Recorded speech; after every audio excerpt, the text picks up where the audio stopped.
Alô, amigos, muito bom dia. Hoje temos um convidado especial aqui na Rede Tribuna de Comunicação, que reúne a Rádio Antena 1 e também o Jornal Tribuna de Minas.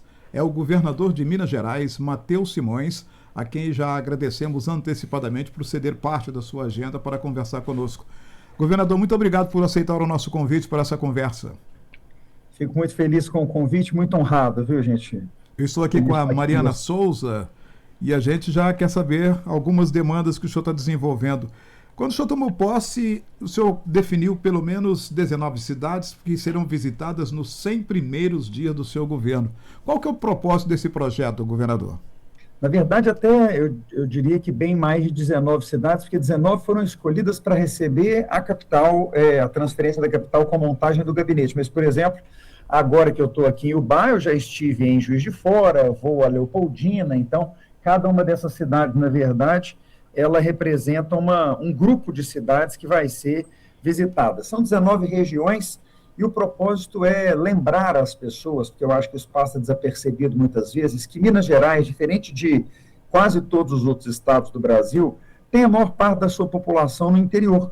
Eu não sei se quem nos ouve, quem nos vê sabe disso, mas no Sudeste, Minas é o único estado em que eu não tenho mais da metade da população no entorno da capital. Aqui são só 12% na capital, 25% se eu contar a metropolitana, ou seja, 75% das pessoas vivem no interior, 80% da riqueza é gerada no interior, e é muito importante que a gente leve a ação do Estado para cada uma dessas regiões, que às vezes ficam muito distantes de Belo Horizonte, não só do ponto de vista de asfalto, né, distância física, distantes mesmo da tomada de decisão. O Guimarães Rosa já dizia que Minas, ele falava inclusive não são muitas, né? Ele falava Minas Ele fala, muitas, Minas né? é muitas. Exatamente, né? Então, há uma peculiaridade, cada região tem as suas características, né? E pelo que o senhor está vendo agora, o que o Estado pode fazer? O senhor começou por Uberlândia e agora esteve em Ubá. Vamos falar um pouco da Zona da Mata. O que o senhor encontrou aqui e o que pretende ser feito? É curioso porque como a Zona da Mata passou por um momento muito difícil com as enchentes do começo do ano, há menos de 60 dias atrás, a gente acaba pensando que aqui o único assunto que a gente tem para discutir é infraestrutura, né? Mas, primeiro eu chamo a atenção de que o estado é todo muito diverso, né? Eu já passei por Uberlândia e por Ipatinga antes de vir para Ubá, e comparando Uberlândia com Ipatinga, a gente já vê assim, uma região completamente voltada para o agro, que é o caso de Uberlândia, e uma completamente voltada para a siderurgia, como é o caso do entorno de Ipatinga. Quando a gente vem aqui para a Zona da Mata, especialmente para o que eu chamo da Baixa Zona da Mata, porque eu tenho a Zona da Mata do Sul e a Zona da Mata do Norte, né? A Zona da Mata de Viçosa e Ponte Nova e a Zona da Mata de Ubá para baixo. A Zona da Mata passou por um momento de desindustrialização muito traumático. A Zona da Mata é a primeira região a ser ocupada em Minas Gerais, há 200 anos atrás, é a primeira a se desenvolver industrialmente. Juiz de Fora foi o nosso polo industrial durante muito tempo, mas é uma região que sofreu muito com a perda de indústrias. E isso foi que me fez escolher Ubá. Eu não escolhi Ubá por conta da enchente, eu já tinha escolhido Ubá antes. Ubá foi escolhido por conta do polo moveleiro, né, por ser uma região que conseguiu encontrar uma identidade que desenvolve bem hoje e que é referência nacional. Isso é uma coisa que a gente precisa desenvolver na Zona da Mata. Eu falo que a Zona da Mata precisa recuperar a sua autoestima para que a gente possa trabalhar com projetos de desenvolvimento mais efetivos aqui. Então, uma alegria para mim estar em Ubá, também porque eu tenho agora a condição de dar resposta a muitos dos grandes dramas que a cidade e a região viveu em demanda de infraestrutura, mas não foi só por isso que a gente resolveu montar aqui a capital do estado esses dias. Antes da Mariana fazer a pergunta dela, eu não quero ocupar o espaço dela aqui, mas a sua observação é pertinente. Quando a Rosinha Garotinho era governadora do Rio de Janeiro, aquela chamada pasta rosa, ela fez uma série de incentivos fiscais numa guerra tributária sem sentido, e muitas empresas, principalmente aqui da região, simplesmente atravessaram a divisa e foram para o Rio de Janeiro. Andaram 50 quilômetros e estão do lado de lá. Exato. Muitas se arrependeram, inclusive, mas já tinham feito o negócio, não dá para reverter. O senhor também acompanha esse processo? Acredita que com a reforma tributária, ou seja, com os tributos equilibrados, é possível garantir mais os investimentos em Minas?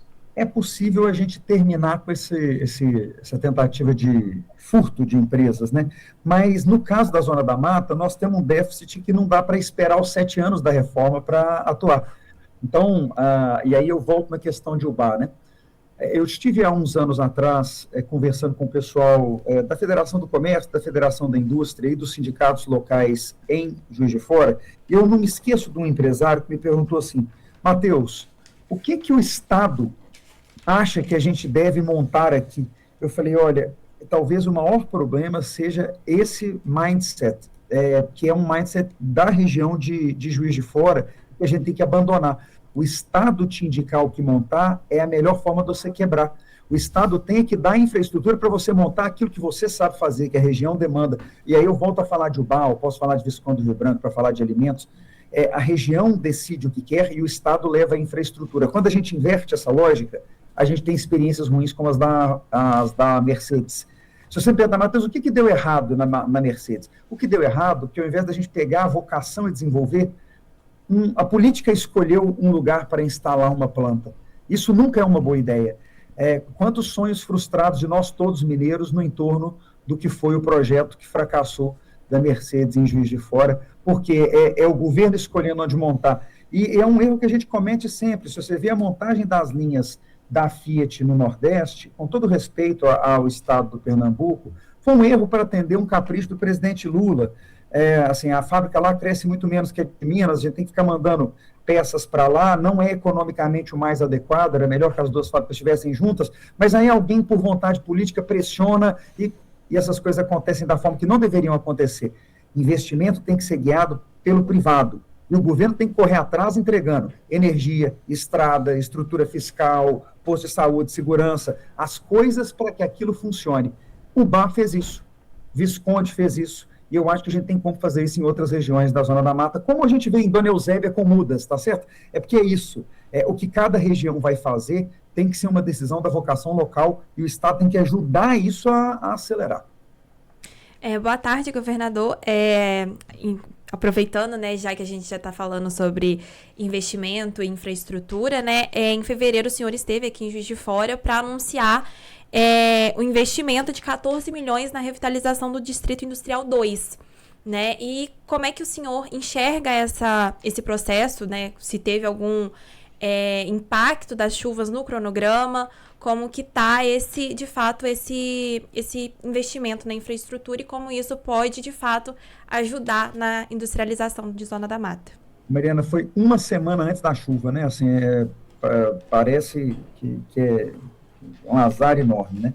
A gente teve um agravamento da situação do distrito durante as chuvas, né? Então, algumas áreas que a gente pretendia reformar estão piores agora do que estavam naquele momento, mas o dinheiro continua à disposição, a gente vai precisar da colaboração da prefeitura para fazer essas obras, mas eu não estou apertando a prefeitura com o cronograma nesse momento, porque a prefeitura está num momento muito difícil ainda de acabar de limpar as regiões que tiveram deslizamento, porque não é só a questão das casas, nós temos muita rua obstruída, então a prefeitura ainda está uma operação complexa. Mas, como as obras só podem começar no período seco, a minha expectativa é que a gente possa, já agora no período seco, começar as obras de revitalização da infraestrutura do distrito, porque o Distrito Industrial de Juiz de Fora, ele é muito importante regionalmente, e a expansão do distrito é um dos caminhos que Juiz de Fora tem para seguir se pretende continuar recuperando a sua posição industrial. Eu até acho que as universidades têm hoje um papel talvez mais importante do que a indústria em Juiz de Fora. Eu acho que a economia do futuro para Juiz de Fora é uma economia do conhecimento. Por isso até que o Estado fez um investimento enorme no Instituto Cândido Tostes. Eu até estive visitando as novas instalações dos laboratórios e salas de aula ontem de manhã, mas o distrito é parte importante disso, né? A Cândido Tostes está ali, eu preciso do laticínio para fazer agora o desenvolvimento do queijo, e assim com cada uma das coisas que a gente desenvolve nas universidades. Mas não é suficiente. A gente precisa fazer outros investimentos para além do distrito de Juiz de Fora, né? A gente tem um problema de infraestrutura na Zona da Mata. Isso me levou, inclusive, hoje a fazer anúncios que superam 300 milhões de reais em rodovias, junto com os deputados aqui em Ubá. Tiveram quase todos reunidos comigo aqui hoje cedo. Foi até bom o senhor antecipar essa pergunta, essa resposta. Nessas visitas que o senhor tem feito e o levantamento que os prefeitos, lideranças têm apresentado, a questão da infraestrutura é importante. E essas obras, então, que o senhor está falando sobre as estradas, o senhor poderia nomeá-las para a gente aqui? E outra coisa também, a gente tem a questão das 363, a 133, são duas rodovias, uma delas passa, inclusive, frente ao aeroporto Presidente Itamar Franco. elas estão contempladas também? As duas principais obras que foram priorizadas, Paulo César, foram a ligação de Dona Eusébia até a 040, né, que é o corredor de escoamento de todo o polo moveleiro de Ubá e região. Então, é uma obra de quase 200 milhões de reais. É certamente a maior obra da Zona da Mata dos últimos 20 anos. Então, essa foi a primeira obra priorizada. Nós também priorizamos o asfaltamento de Pedra Bonita até a 116, mas temos uma série de outras intervenções pontuais que têm que ser feitas, como é o caso da ligação de rodeiro, que nós tivemos quedas de barreira muito graves ali. Então, os investimentos estão nos grandes corredores de acesso. A discussão da mudança do acesso ao aeroporto da Zona da Mata é uma discussão antiga, porque a gente tem não só um problema da qualidade do asfalto, o fato da gente atravessar cidades para acessar o aeroporto faz com que a chegada no aeroporto seja sempre muito lenta, né? Sim, então, ninguém chega no aeroporto em menos de 50, 60 minutos. É quase tão difícil quanto chegar no aeroporto de Confins, em Belo Horizonte. E ali a nossa compreensão é que simplesmente reformar as estradas não vai nos levar do outro lado. Há um projeto de uma ligação via um anel novo para o aeroporto, mas é uma obra de centenas de milhões de reais que, nesse momento, a gente ainda não consegue priorizar. Então, a gente resolveu priorizar os corredores logísticos aqui nesse primeiro momento e essas áreas que sofreram queda nos últimos anos, sendo que são recursos para uso são obras para uso dos recursos da venda da Copasa, né, que deve ser vendida, a gente espera, ao longo desses próximos tempos. Eu não posso ficar fazendo previsão mais, porque tem uma regra legal que fala que a gente entra num período, chama período de silêncio. Até brinco, mas está no período de silêncio porque está perto, né? Está perto, mas não pode falar mais do caso. Então, estou proibido de falar prazo. Isso é importante. Mesmo porque a Copasa, a privatização dela vai gerar esses recursos que os prefeitos e lideranças esperam. Isso é tranquilo, né? 8 bilhões de reais que vão ser totalmente destinados à infraestrutura, né? Então, isso muda a cara da infraestrutura regional. Agora, governador, a Secretaria de Saúde, ela também tem acompanhado a questão da região. E durante o período das chuvas foram instaladas salas de situação na Secretaria da Saúde, na regional, para monitorar riscos sanitários e apoiar ações de vigilância, imunização e controle. Num pacote de quase 50 milhões, 48 milhões e 200 adiantados aos municípios afetados. Como o Estado tem acompanhado a situação da saúde, não só na região, mas também em Juiz de Fora, após o período? E quais são as principais frentes de atuação que o senhor pretende implementar? Nós temos um desafio em Juiz de Fora, especificamente, para além da questão do monitoramento, o dinheiro chegou em bom tempo, mas a gente tem uma precarização do serviço de urgência em Juiz de Fora. Não é? Assim, a gente hoje trabalha muito próximo do SAMU, então o SAMU está funcionando bem, mas na hora que você chega no hospital, a gente tem um problema. O pronto-socorro está num prédio muito antigo, a gente tem essa discussão com a Prefeitura Municipal de dar o dinheiro para a Prefeitura construir um pronto-socorro novo no imóvel onde seria o regional e que não vai ser utilizado, mas enquanto a Prefeitura não consegue avançar com esse projeto, nós, para atuar nessa porta de entrada da saúde em Juiz de Fora, estamos reabrindo o pronto-socorro, o pronto-atendimento do João Penido. O João Penido finalmente está sendo transferido para a administração do MOS, nós vamos ampliar 80 leitos no hospital e vamos reabrir o pronto-atendimento, para que as pessoas possam voltar a buscar atendimento direto ali. Então, esse talvez seja hoje o maior gargalo de Juiz de Fora. Juiz de Fora é uma cidade com bom controle sanitário, bons agentes de saúde, tem uma assistência primária razoável, dentro do padrão de Minas Gerais mesmo, mas ela tem uma dificuldade nessas postas de urgência, por isso que eu acho que a gente precisava avançar na reabertura da porta de urgência do João Penido, é um gosto ver isso. O entorno de Juiz de Fora já tem desafios um pouco diferentes desses, porque no entorno de Juiz de Fora falta muito UBS, muito posto de saúde. Então, o nosso investimento em postos de saúde aqui na Zona da Mata, ele ultrapassa 100 milhões de reais, né? São mais de 40 UBS, postos de saúde de médio e grande porte sendo construídas. Só que o Ubá, onde eu estou, são 10 postos de saúde novos que estão sendo construídos. Eu fui hoje mesmo visitar um grande, que é uma UBS tipo 3, né, que é para atender 15 mil pacientes por mês. Mas você imagina, é uma UBS com 2 salas de dois consultórios de ginecologia, 4 consultórios comuns, 4 consultórios de dentista, mais fonoaudiólogo, psicólogo, assistente social, porque a gente precisa de reforçar essa assistência primária. É curioso porque a Zona da Mata não é padronizada na necessidade. O que eu poderia chamar de interior da Zona da Mata, ou seja, a Zona da Mata fora de Juiz de Fora, tem uma demanda de atenção primária, enquanto Juiz de Fora tem um estrangulamento da porta de urgência. A Zona da Mata tem algumas características próprias, até bem diferente do Triângulo Mineiro. Por exemplo, Uberlândia. O entorno de Uberlândia é um entorno relativamente rico, com cidades também com bastante avançadas industrialmente. Já a Zona da Mata, Juiz de Fora, é uma metrópole que acolhe toda uma demanda de uma região por falta de estrutura desses municípios. Então, isso, de fato, afoga bastante a cidade. E aí, né? Desculpa, viu, Mariana, mas só para dizer, por isso que a gente tem insistido tanto em investir nessas cidades. Algumas pessoas me perguntaram por que do pacote que a gente anunciou ano passado de 300 milhões de reais, 150 estavam indo para Juiz de Fora, mas 150 estavam ficando para as outras cidades. Falei, gente, que isso é bom para Juiz de Fora, percebem? Porque eu mantenho esse paciente perto da casa dele. Quando ele tem que vir para Juiz de Fora, é ruim para Juiz de Fora e é ruim para o paciente, é ruim para todo mundo. Desculpa, Mariana. A gente viveu isso na Covid, desculpa que também, Mário, a gente viu na Covid quando pacientes até de Três Rios correram para cá.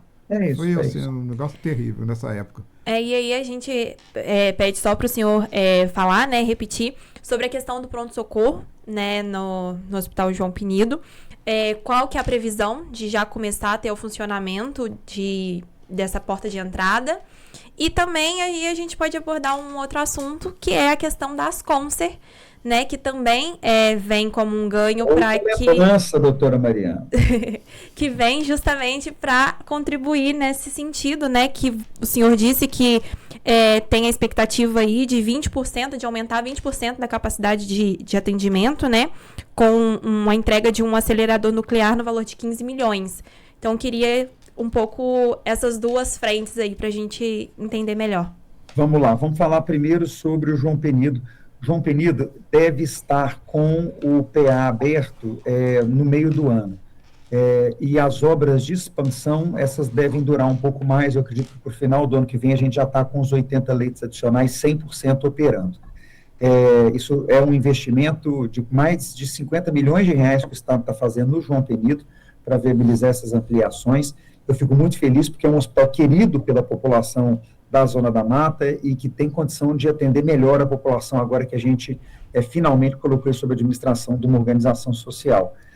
Então, nós estamos falando de pronto-socorro para o meio do ano e de novos leitos para o ano que vem. No que diz respeito ao Asconcer, eu fiquei muito feliz de poder anunciar os 15 milhões de reais para a aquisição de um acelerador linear, que é aquele equipamento de radioterapia, né? O Asconcer vai ter o acelerador nuclear mais moderno do estado de Minas Gerais. Então, o que é a ponta da tecnologia em termos de tratamento de câncer, tratamento radioterápico de câncer, vai estar disponível para a população de Juiz de Fora e do entorno.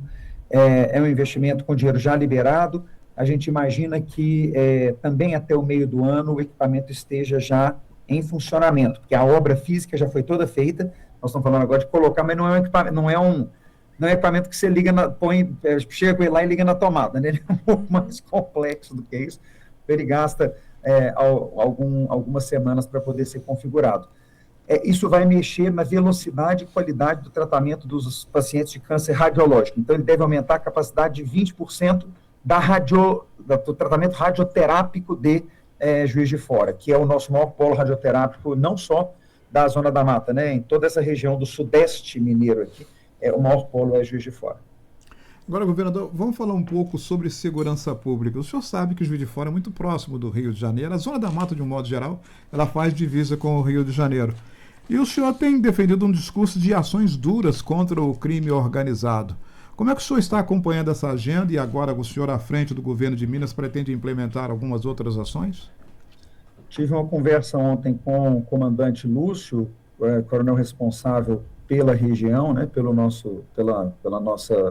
região da Polícia Militar, exatamente para dizer a ele da minha intenção de manter essa lógica de grandes operações e operações estratégicas de combate ao crime organizado que eu venho implantando ao longo dos últimos meses. Desde antes da renúncia do governador Romeu Zema, eu já vinha coordenando a parte da segurança pública, né, eu retomei no final do ano passado o Conselho de Defesa Social, que é presidido pelo vice-governador, na falta de vice-governador, que agora não tem, eu mesmo. Não tem, né? Mas para que a gente pudesse ter operações estruturadas. Fizemos a operação estruturada de ocupação da Serra, do aglomerado da Serra, lá em Belo Horizonte. Fizemos a operação estruturada de Campo Belo, onde a gente fez vou dizer uma reação, não, mas uma operação a partir do assassinato de um policial da inteligência. E temos uma série de operações acontecendo no estado inteiro, inclusive aqui na região. As do crime organizado são as que mais me preocupam estruturalmente, mas eu quero aproveitar que nós estamos falando de segurança, Paulo César, para falar que tem uma outra frente que está me preocupando muito e que a gente tem posto muita energia nela, que é o combate à violência contra a mulher. Nós tivemos, há 2 dias atrás, a terceira fase da Operação Amparo, que é a operação da Polícia Civil com Polícia Militar de combate à violência doméstica. Tivemos 250 vítimas de violência visitadas pela polícia, que a gente chama de visitas tranquilizadoras, para ter certeza que a mulher que tem uma regra de proteção, uma medida cautelar protetiva a favor dela, seja tranquilizada. A gente verifica que o homem não está aparecendo por ali, não está perturbando. Nós tivemos também o cumprimento de 45 mandados de prisão. Tem 45 abusadores presos, foram presos há 2 dias atrás, e nós vamos continuar indo atrás de cada um. E eu quero aproveitar a grande audiência de vocês para pedir para cada filho que estiver vendo a sua mãe sofrendo algum tipo de violência física ou financeira ou moral, agressão verbal contínua, de humilhação dentro de casa, seja pelo pai, pelo seu pai, marido dela, seja pelo companheiro que ela teve depois, denuncie para a polícia.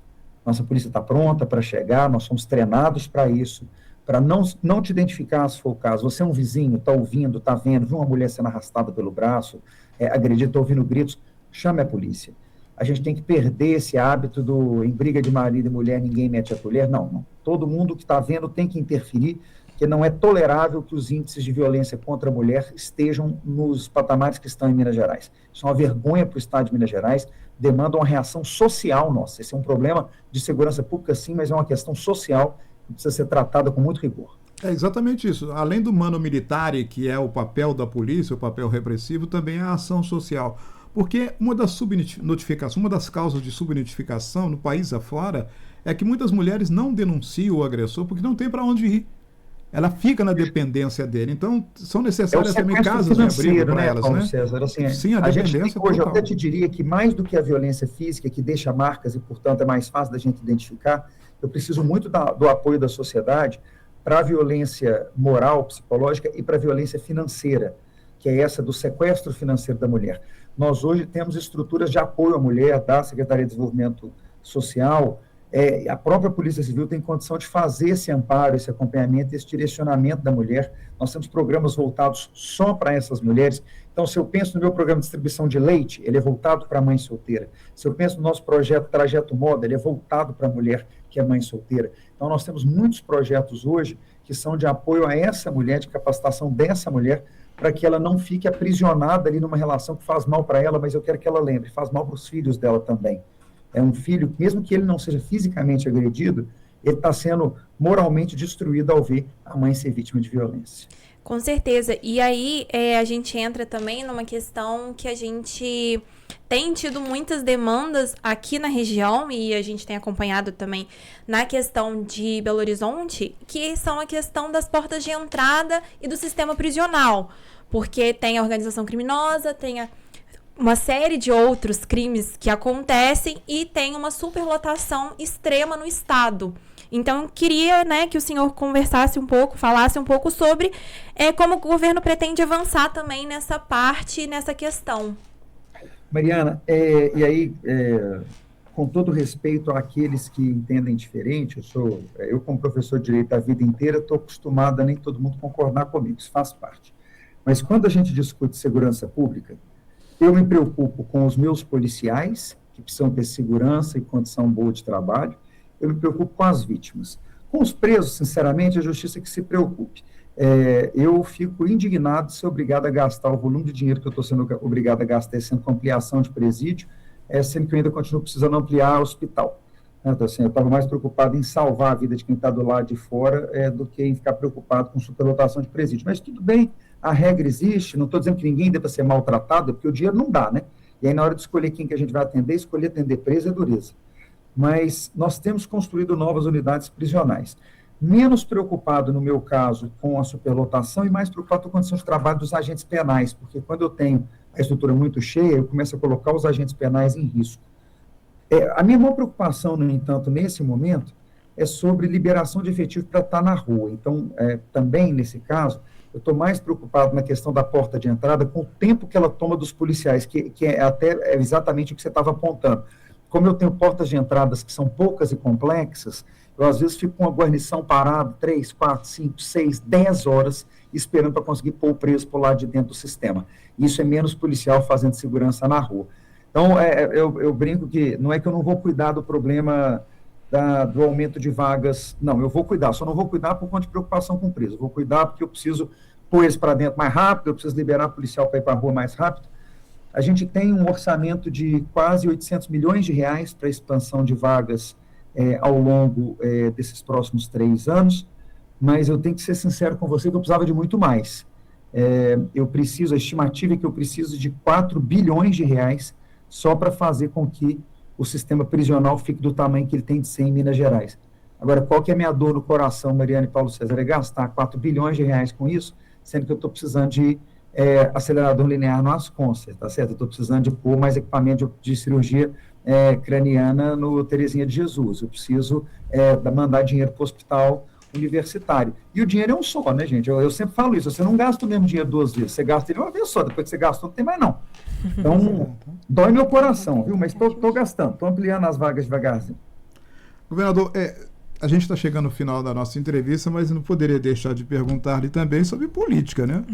O senhor está aí no processo... Quase que eu escapei, hein? Não, de forma alguma, imagina, a pergunta é leve. Está no processo de reeleição. Isso já está andando pelo Estado. Mas a discussão do vice será para depois ou já está em andamento? Não, vai ser para depois, porque hoje eu estou num trabalho, assim, estou muito empenhado, Paulo e Mariana, a convencer o senador Cleitinho e o deputado Nicolas de que o melhor para Minas Gerais é que nós três, o governador Romeu Zema também, porque o governador está disputando a eleição nacional, né? Mas que nós três que estamos aqui na esfera estadual estejamos alinhados e que a gente esteja numa frente só. A centro-direita, ela é mais forte, o centro e a direita são mais fortes quando eles não permitem rachaduras dentro da sua própria estrutura, porque isso possibilita a esquerda voltar a sonhar em voltar a governar Minas Gerais. Eu espero que isso não aconteça, né, que a esquerda não volte. Para isso, se a direita estiver reunida, é melhor, e aí é melhor deixar alguns espaços vagos, que se você preenche os espaços todos, fica difícil fazer caber todo mundo. Só existem 4 vagas de majoritário, né? Isso. 2 vagas para o Senado, a vaga de governador e a vaga de vice. Nesse momento, a vaga que nós temos vazia na minha chapa é a vaga de vice. Não tem discussão sobre isso, o que a gente sempre fala o governador Romeu Zema que vai escolher, mas eu espero que isso seja uma decisão mais para frente um pouco. Não vou sofrer com isso agora, não. Agora eu estou empenhado, o secretário Marcelo Aro, que é meu pré-candidato ao Senado, acabou de sair do governo, está se afastando pela questão do período eleitoral, e o senador Carlos Viana acabou de se filiar ao PSD, ao meu partido. Então, vou cuidar dos que já estão na pista, como diz o outro, deixa essa posição do vice mais para frente. Agora, nacionalmente, tem a questão, né? O ex-governador Romeu Zema é candidato a presidente, o seu partido também está lançando o governador Ronaldo Caiado como candidato a presidente, e tem o PL com o senador Flávio Bolsonaro. Dilema bom para o show aí, governador. Pergunta de milhões, quem apoiar? Você sabe que eu, na verdade, apoio o governador Romeu Zema, não tem dúvida sobre isso, porque trabalhei com ele esse tempo todo, tenho certeza que para o Brasil seria um prêmio ser governado por um homem como Romeu Zema. O PSD e o governador Caiado sabem que aqui em Minas Gerais, a minha ida para o partido foi condicionada a essa questão de lealdade. Eu aprendi na política que a gente perdoa, isso é até um ditado, né? Na política a gente perdoa tudo, só não perdoa a traição. Eu jamais trairia a confiança do governador Romeu Zema. Acho que é um cenário um pouco diferente do cenário estadual, porque no cenário estadual, nós da direita somos o governo. Então, quando eu falo em unificação, Eu estou falando para unificar, para não dar chance de um segundo turno. Agora, quando a gente fala da esfera federal, lá nós somos a oposição. E sendo oposição, foi o próprio presidente Bolsonaro que disse, melhor que a gente se divida, né? Ele foi o grande entusiasta do governador Romeu Zema lançar a candidatura. Ele falou, Zema, lança, é melhor ter mais candidato para a gente ter segundo turno, senão a gente melhora as chances do Lula. Mas estou confiante que até julho tem muita água para passar debaixo dessa ponte. Perfeito. Governador Matheus Simões, muito obrigado pela sua gentileza em nos atender aqui na Rádio Antena 1 e na Tribuna de Minas. Voltaremos a conversar, porque o senhor está começando apenas agora o seu mandato e tem muita coisa pela frente ainda. Eu brinco assim, se não tiver nada, tem 9 meses de mandato pela frente. Então, nós vamos conversar muito pela importância da Zona da Mata e de Juiz de Fora. Obrigado, Paulo. Obrigado, Mariana. Obrigado, muito governador. obrigada.